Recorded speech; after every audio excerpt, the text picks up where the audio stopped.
burn. A thirst and desire, you transform out of pit of flesh. You spread your wings to rise from the ashes. Phoenix, you burst in a fire, burn. A thirst and When thinking about one's dream home, what comes to mind? A traditional family home that everyone can live happily and celebrate the joys of life. Homes, like people, have history and a purpose. The purpose of a dream house is to provide shelter, happiness, and stability. However, what happens when all those dreams are shattered in the blink of an eye and a home's true dark past is revealed? How do you live with such evil? Let me tell you my story of how a dream home became a living hell. But before we get into the story, please do make sure you subscribe.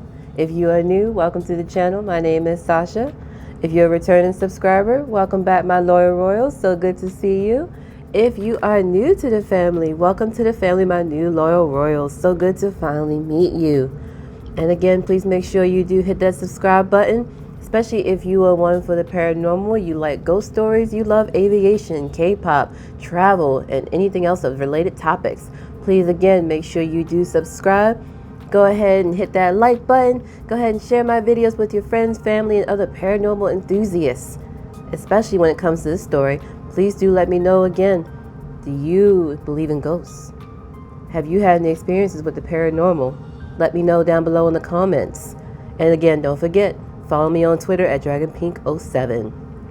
So, all that out the way, let's get into the story. Please do watch all the way to the end, as it might be sort of long, but I do have quite a story to tell for this one, as this is based on a true story of what really happened to me growing up in a house that had ghosts. So here we go. So when I was younger, initially I grew up in Baltimore City, and around the time where I turned 10 years old, my mom decided that she wanted to move our family to Baltimore County. And that's what we did. We packed everything up and we moved to this beautiful house that was in Baltimore County. I'm only going to avoid saying the name of where we were at, only because I don't want to make the area seem like it's a bad area, like haunted and all that, even though it's not. It's actually quite a beautiful area. But if you are watching this and you know exactly what I'm talking about, please don't spill it. Just know that it was the house, it was the area that had our dream house in it. But anyway, so we moved to this big house. It was a really beautiful rancher, and it was suitable for our family. One of the biggest things I can say is when it comes down to moving into a new place, it can be a very scary experience, especially when you're coming from somewhere where you're used to one kind of way of doing things, and then all of a sudden you're uprooted and you go to a whole nother area. That means, making new friends, nervously meeting your neighbors, and not knowing who's nice, who's mean, and all that stuff. But the house was gorgeous. The neighborhood was gorgeous. Our neighbors were actually quite nice that we did meet. And it was like the perfect family house out of a fairy tale almost.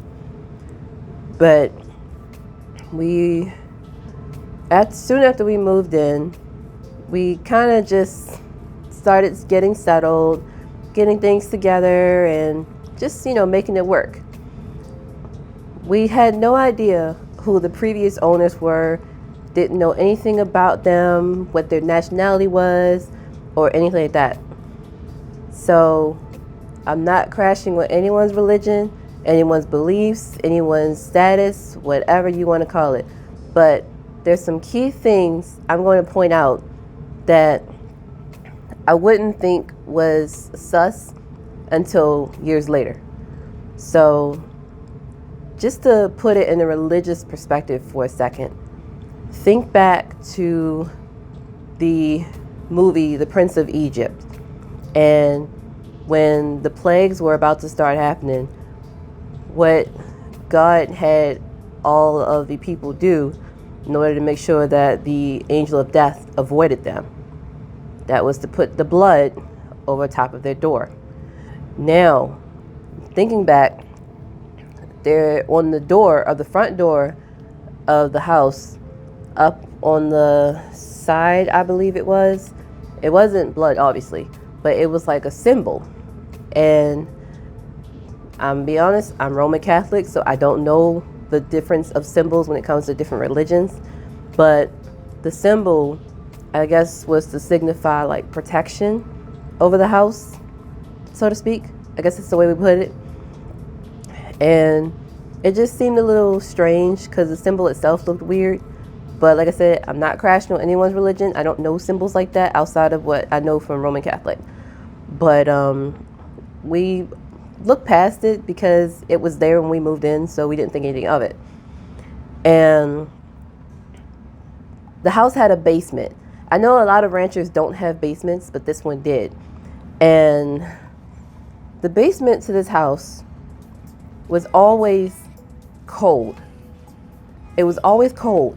Even if we had the heat on max blast, the whole rest of the house, from the bedrooms, bathrooms, kitchen, living room, dining room, everything would be warm or hot.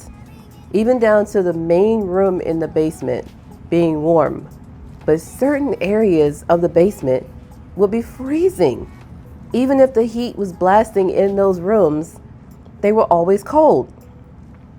Now, growing up, I grew up in a very spiritual environment.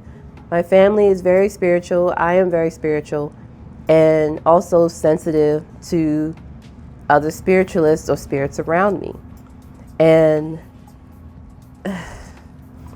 it's one of those, you don't realize what's going on until you really gain the courage to say, hey, I think I saw something.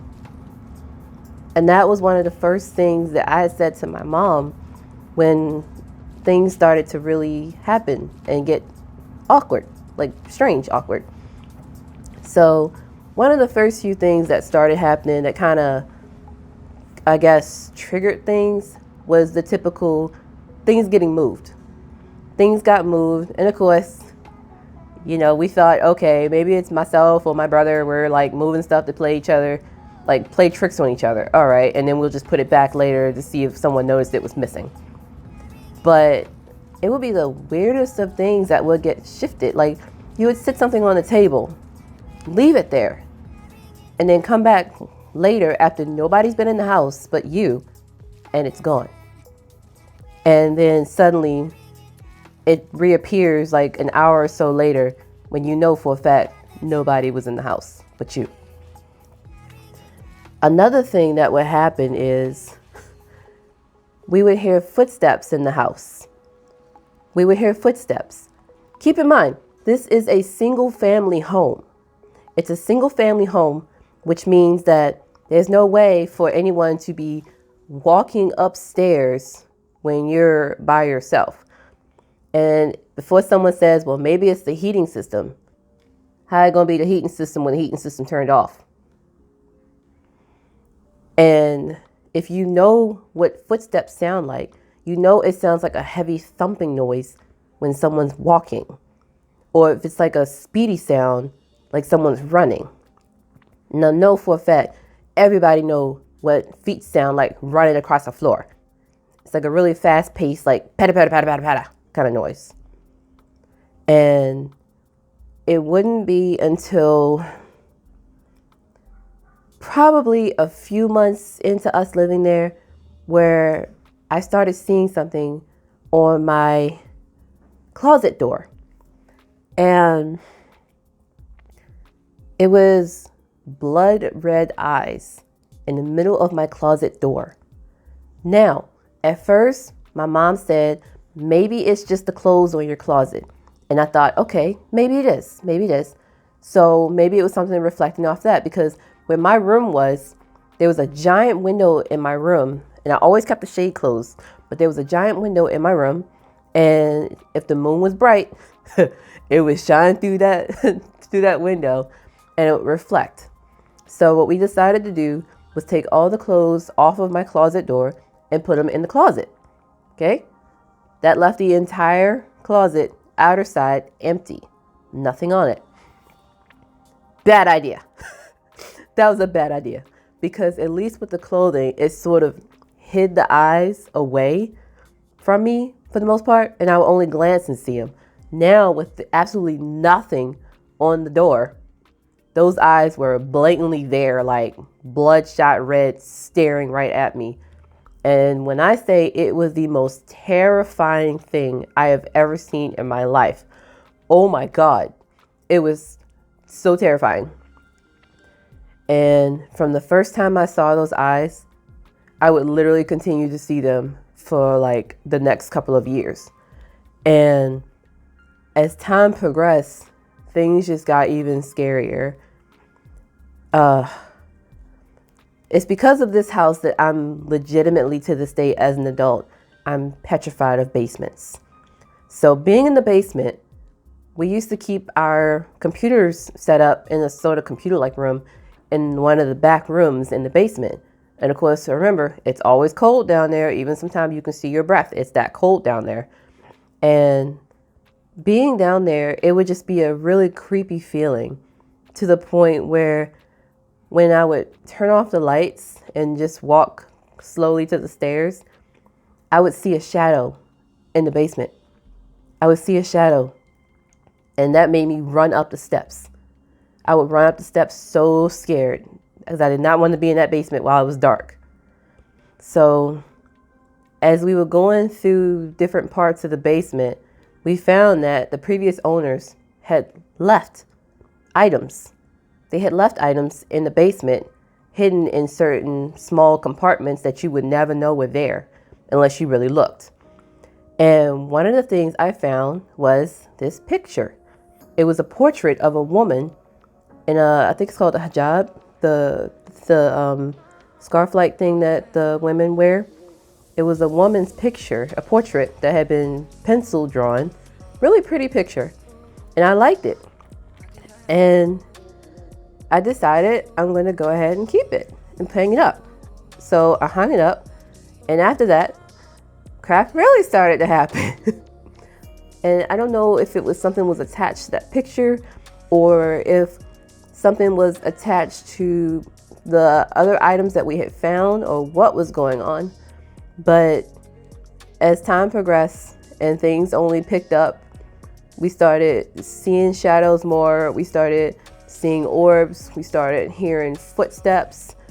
At one point, I had even seen the apparition of a little girl and a little boy. And then, lo and behold, shortly after I seen them, I saw that black dark shadow again. And every time I seen him, the apparition of little boy and girl would run away. So I don't know what that demon-like thing was, but not only did it scare them, but it scared myself and my brother. And it's like, no matter how much our mom would pray or she would do cleansings, it seemed like nothing that we did worked. And then other bad stuff started to happen, to the point where my mom she didn't know what to do. We didn't know what to do.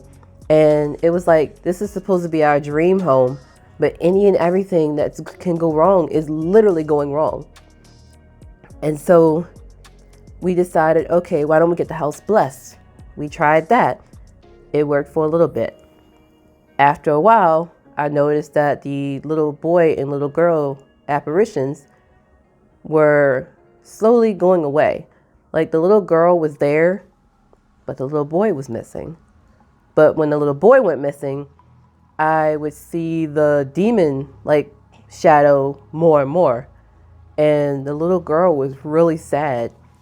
And to this day, I don't know who those two children were, or where that demon came from, or what was going on with that whole situation. But what I do know is that it wouldn't be until almost close to the time that we moved out that we found out that the demon that was there hated children or young children. Hence why the two kid ghosts were afraid whenever he would be around, or it would be around, sorry. And that my younger brother and I would be tormented by this demon while we were growing up. But the more we became teenagers, growing into adults, it left us alone because it had no further point in tormenting us. Because what's the point in tormenting adults if you just don't like children? And obviously at that point, we're not kids anymore. One of the incidents I remember is there was this mirror that we had in the hallway. It was our mom's room, my room, and then my brother's room. And the mirror, I was standing in front of the mirror and I felt something slap me on the cheek. And I was like, did something just touch my cheek? So I walked away from the mirror. My brother went and stood in the same spot.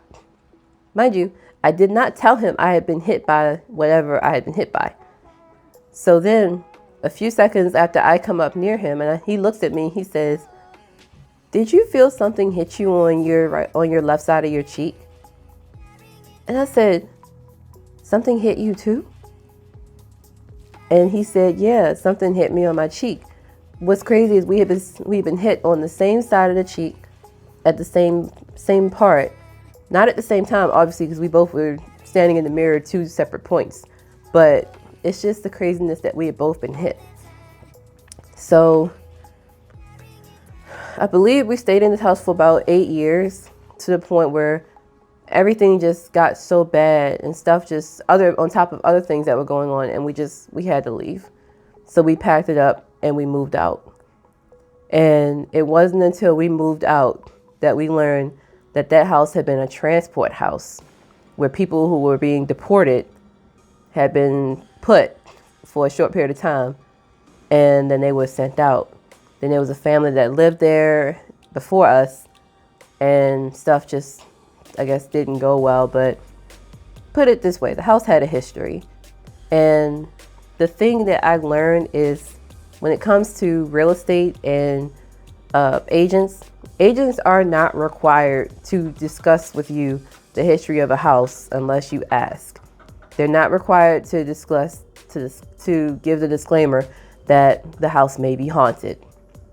Because sometimes they may not even know, but they're not required to tell you that, as far as I know. I could be wrong, but as far as I know, they're not required to discuss that to you.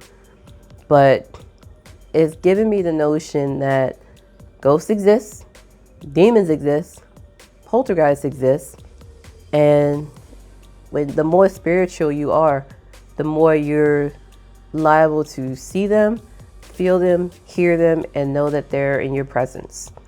There's good ghosts, there's bad ghosts. In the case where I lived, there was both. To this day, I do still see spirits here and there. I'm able to feel when they're around. However, I keep it to myself because I know that there are a lot of believers and there are a lot of non-believers. But at the same time, what can you do? Spirits walk the earth. They always have and they always will until kingdom come. And that's that. And with that being said, that is the end of my story. Please do let me know down in the comments what you thought about this story. Have you ever lived in a haunted house? If you did, how long did you live there? What age were you when you lived there? What was it like for you living in a haunted house? Was it the same with me, or was it different? Did the ghost scare you? As you can see from this one, seeing blood red eyes on my wall terrified the living crap out of me. All I can say is, if the walls of that house could talk, they would have so much to say, I promise you. But again, please make sure you do subscribe. Please make sure you drop me some comments down below.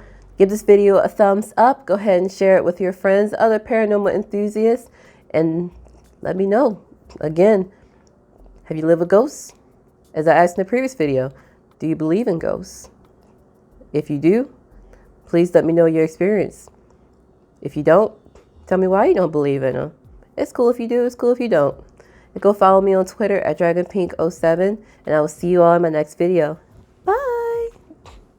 Never say forever fall into the